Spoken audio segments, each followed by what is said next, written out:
Hello my dear friends, நீங்கள் மகிழ்ச்சியாக இருப்பீங்க. நான் கர்த்தருக்குள்ள விசுவாசிக்கின்றேன். இன்றைய நாளிலும் தேவன் நம்முடைய வாழ்விலே செய்ய வேண்டிய நன்மைகள் நமக்கு நடைபெறுமா நடைபெறாதா? இன்றைய நாளிலும் நாம் சந்தித்து கொண்டிருக்கிற சூழ்நிலைகளை வைத்து நமக்கு அப்படி ஒரு கேள்விகள் வரலாம், கலக்கங்கள் வரலாம். ஆனால் இன்றைக்கு அவருடைய ஊழியக்காரர் மூலமாக அவருடைய வார்த்தை நமக்கு நினைப்பூட்டுகிறது. என்னன்னா, தேவன் செய்ய நினைத்தது எதுவோ அது தடைபடாது. அதிலிருந்து ஒன்றையும் கூட்டவும் முடியாது, ஒன்றையும் குறைக்கவும் முடியாது.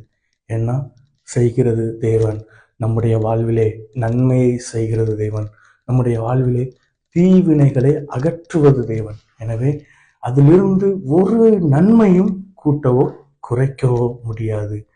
எனவே நாம் தேவனுடைய வார்த்தை விசுவாசிக்கிறவர்களால் தேவன் நமக்கானதை, நமக்குரியதை நம்முடைய நேரத்திலே சரியாய் செய்வார் என்பதை அறிந்தவர்களாய், விசுவாசிக்கிறவர்களாய் இந்த நாளை நம்பிக்கையுடனே சந்தோஷமாய் துவக்கும் தேவன் நம்மை ஆசீர்வதித்து நடத்துவாராக.